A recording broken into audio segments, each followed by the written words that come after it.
This is not a series of offenses in Michigan that allow you to deny bond. We're certainly not asking for that. This is a felony of home invasion third degree, misdemeanor stalking, and misdemeanor entry without permission. Your Honor, we are asking for a $25,000 cash or surety bond in light of the fact that we cannot ask for you to deny bond. I get that he is a man of means, and so this is a bit of a nominal monetary ask, but quite frankly, it would be an ask that I would make for any defendant charged with these offenses before you. So what strikes me as perhaps more important in this scenario are conditions that I would like to ask for, because of course, as you know, Your Honor, you're tasked with trying to make sure that he reappears, but also the safety of the public and this victim in particular. So Judge, in addition to an ask for a $25,000 cash or surety, we are asking, should he post that, should you impose that, we are asking that you order that he undergo a mental health evaluation. We are asking that you order him to submit to a GPS tether and that there be a no-go to this victim's residence or place of employment. Ask that you order that there be no contact with her whatsoever in any means, any fashion, direct or indirect, that there be no stalking behavior of any kind, that he be ordered to surrender any and all weapons, further that he be ordered to surrender his passport. Judge, the reason, Your Honor, the reason we make those requests is in light of the factual scenario that gives rise to these charges. My best understanding from a thorough review of the police report and as much body-worn camera as I've had an opportunity to review is that I understand that our victim broke up. They had an intimate relationship for a number of years, defendant and victim, that our victim broke up with this defendant on Monday morning early, that there continued to be defendant making numerous phone calls and sending numerous texts from that time moving forward that she did not answer, did not respond to, and did not want. That eventually she presented herself to the University of Michigan, cooperated in some form of investigation there. As we all now know, defendant was at some point on Wednesday afternoon fired from his employment. He then, at some point soon thereafter, came to her apartment in the address that is alleged in the complaint, barged his way into that apartment, immediately then proceeded to a kitchen drawer, grabbed several butter knives and a pair of kitchen scissors, and began to threaten his own life. I'm going to kill myself. I'm going to make you watch. My blood is on your hands. You ruined my life. And a series of very, very threatening, intimidating, terrifying, quite frankly, statements and behaviors there in that apartment. It was only then, Your Honor, when the victim, she called her attorney and then at some point indicated she was going to call the police, and then he left. And so, Your Honor, while I understand that there isn't evidence to suggest that he directly threatened the victim with any of those implements that I've indicated, the totality of the behavior is highly threatening and highly intimidating. She was terrorized, Your Honor. And in light of the totality of all of those circumstances, we consider the defendant to be a risk to public safety, a risk to this victim, and it is for those reasons that we are asking for those specific conditions. I'm more than happy to answer any other questions that the court may have or give you further information, and I appreciate the opportunity. Thank you, Judge. Assignment is the bond. Your Honor, let me start at the end where the people ended. In terms of risk to public safety, my client's 39 years old with zero prior criminal history, zero prior contact with the criminal justice system in any fashion. The threat to public safety argument by these charges, maybe that's the point, but there's no evidence to suggest that he's a threat to the public safety. The next thing is that the people referenced the court rule that I want to come back to, that you can't deny bond in a situation like this, and they referenced something else that I want to come back to, which is the fact that they reviewed thoroughly the police report, and they reviewed thoroughly the body cam. I've had none of that opportunity. And that's too early for that in the proceedings, so when people come here and make factual representations, although I trust Ms. Mirsky very much as an officer of the court, I have no ability to respond to those factual representations. So here's what I'm going to ask the court. The monetary bond component, the two considerations by court rule are, my client will appear. Let me speak to that. He's got a home here. His family is here. He's got ties to our community. He's retained a local counsel here. Second thing is that my client is not otherwise a danger to the public or danger to the complainant. That is why monetary components are requested, but there are other measures to address them. For example, the request for a GPS tether, that was an expected request. My client will gladly comply with that request. The second thing is my client having no contact. Certainly, we have no objection to that order, and my client would be at his own peril if he were to violate that. His bond would be summarily revoked.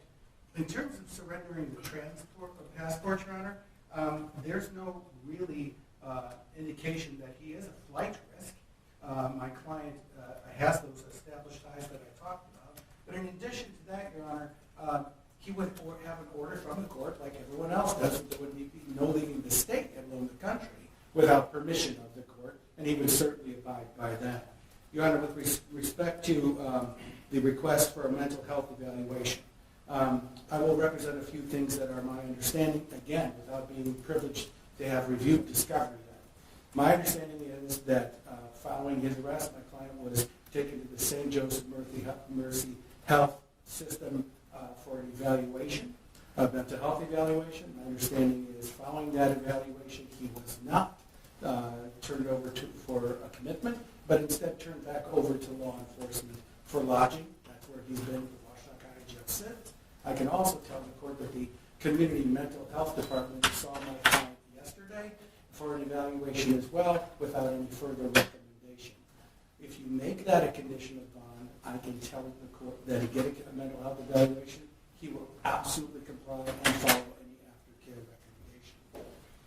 Lastly, Your Honor, with respect to the bond amount. I forgot to speak about weapons. He has no weapons, but he'll surrender. If you order that he surrender any weapons that he doesn't have, he'll be glad to comply with that condition. With respect to the bond amount, Your Honor, in a case like this, with charges like this, in a normal circumstance, we'd be requesting a personal recognizance bond and frankly expecting the court to order that. We all know this is not our ordinary circumstance. It's not an insignificant amount of money to anyone. And I ask that the court set the bond amount to the principles not of my client's bank account, but to the principles of the charges and to the principles of the court rule. Therefore, I'm requesting that if the court orders a monetary component at all, that it be with a $25,000 10% privilege. And also, Your Honor, if my client is to order to a GPS tether, things have to happen pretty significantly to try to get that in place in time for what we hope to use in this day.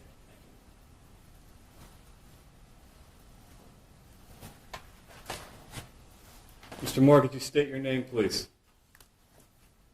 Sherrone Moore. Sir, you are not to use alcohol, marijuana, or any other controlled substance that is not prescribed to you.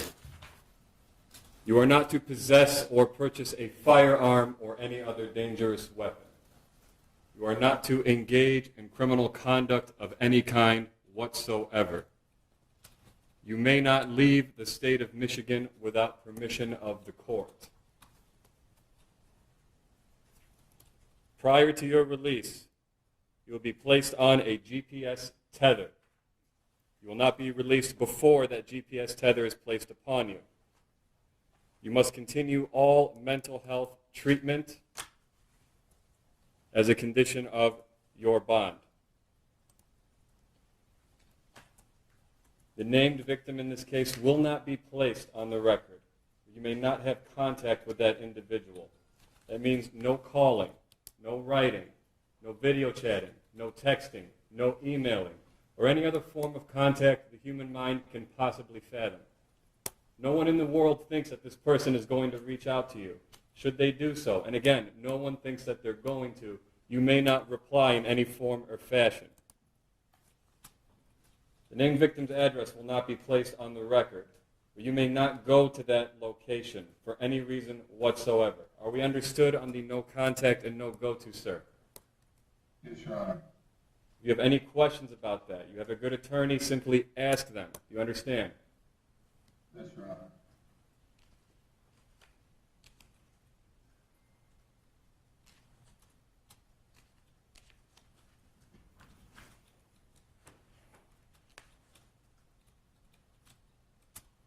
Bond will be set in the amount of $25,000 cash surety, as requested by the prosecution's office. This court does not determine innocence or guilt. This court determines flight risk and community safety. The court finds with these conditions in place, it has been met. Mr. Simon, we are setting probable cause conference at this time for January 8th due to the holidays and scheduling. Is that a good court date for you? Your Honor, my client will waive his right to have that next court appearance within 14 days. I've discussed that with him. I also tried to coordinate calendars with Ms. Wismierski. In support of that, I think we're both available on January 22nd, if the court would order that.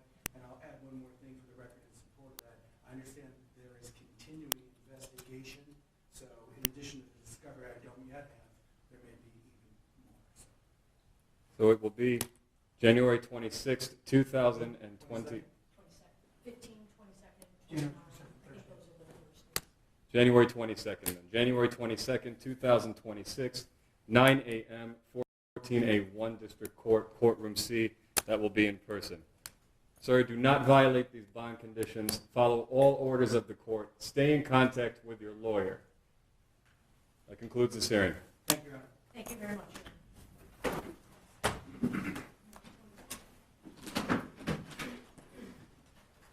All right, we're off record. We're going to give 10 minutes for everyone. We're going to take a recess.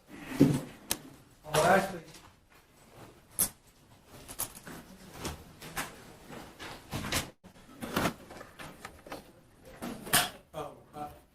Magistrate, if Katie.